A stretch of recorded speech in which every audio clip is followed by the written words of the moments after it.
Boa tarde. Queria falar um pouquinho sobre o que tem realmente me preocupado em relação à conscientização do autismo. Esse mês de abril é o mês de conscientização do autismo, dia 2 o dia de conscientização, o mês todo é um mês separado, né, para que a gente possa divulgar, conscientizar. E na verdade eu acho que essa conscientização vem acontecendo naturalmente, até porque com a estatística que a gente tem hoje nos Estados Unidos de 2020, que é 1 para cada 54 crianças dentro do espectro, é praticamente impossível que a comunidade não vá se conscientizando, até porque vai convivendo mais. Hoje é muito mais comum a gente conversar com alguém e as pessoas conhecerem, ou tem um parente, ou tem um conhecido, enfim, alguém dentro do espectro. Então, de certa forma, essa conscientização na comunidade, ela vem acontecendo. A minha maior preocupação é conscientizar o autismo para os especialistas em autistas, né? Aqueles médicos que insistem em fazer uma consulta de meia hora, uma hora que seja, eles leem vários relatórios, relatório da escola, relatório do terapeuta, e simplesmente pedem alguns exames para diagnóstico diferencial e entram com um remédio para controle de comportamento, mais nada. Sem investigar o que realmente existe por trás desse comportamento, sem investigar o organismo do autismo. O autismo é muito mais do que o comportamento, do que pode ser visto. O autismo tem implicações muito sérias de problemas intestinais, alterações mitocondriais, uma série de transtornos no organismo do autista que vão ser externados através do comportamento.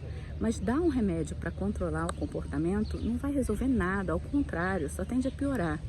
Então essa é uma preocupação muito grande que eu tenho em como fazer, quais estratégias que a gente pode ter para conscientizar os médicos que se dizem especialistas, muitos neuropediatras, psiquiatras que se dizem especialistas e que continuam não investigando o organismo do autismo, quer dizer, não entendem nada de autismo. Eu respeito diferentes linhas de tratamento, eu respeito as formas, principalmente na terapia, né? O ABA, o DIR, terapias tão distintas, mas que filosofias de trabalho que identificam e que se preocupam com a criança. Agora, não dá para respeitar uma situação dessa, um médico que simplesmente olha para a criança, pede alguns exames para diagnóstico diferencial, não pede nenhum exame de sangue, nada, nenhum exame, não investiga a criança, não entende o funcionamento do organismo da criança e simplesmente medica com um remédio para controlar comportamento. Infelizmente isso acontece muito ainda. Assim também como acontece com muitos terapeutas que continuam batendo na tecla de ficar tentando regular uma criança que está completamente desregulada por uma questão orgânica. Não adianta. Enquanto o autismo ficar sendo visto como uma doença, como um transtorno, seja lá o que, onde você pode em 5 minutos numa consulta resolver com uma receita de um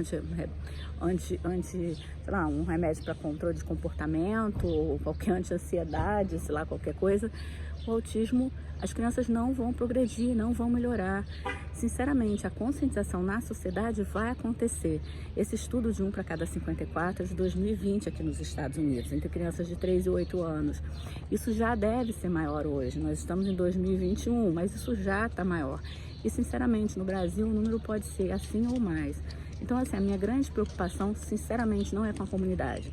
A comunidade está enxergando, está vendo, está convivendo, vai ser lento, mas vai acontecer naturalmente, porque o autismo está entrando nas famílias, na vida das pessoas, através das famílias, através das crianças, dos sobrinhos, netos, filhos. Isso vai acontecer. O meu problema hoje, a minha grande preocupação é em relação à conscientização do autismo, do que realmente é o autismo para os médicos. A gente ainda vê poucos médicos que pesquisam, que identificam o que está acontecendo na criança, que pedem exames, que vão atrás, que avaliam o organismo da criança e tentam tratar a causa e não a consequência, e não o comportamento que é só a pontinha do iceberg. Então essa que é a minha preocupação, sinceramente. Eu acho que os pediatras precisam acordar para isso e tomar essa responsabilidade. Na minha opinião, como mãe e como quem já conviveu com muitos médicos excelentes que trabalham e pesquisam de fato a criança, o pediatra é um médico que precisa atuar mais, precisa encarar mais a situação de frente. Autismo não é uma doença neurológica, não é uma doença psiquiátrica, não é uma doença, é um transtorno com algumas características diferentes das pessoas típicas, mas não pode ser tratado como doença. E na minha opinião, o melhor médico para atender uma criança autista é o pediatra, desde que ele investigue e se especialize na área. É isso que eu acho, assim, espero que a gente consiga realmente conscientizar sobre o que é o autismo, principalmente na sociedade médica.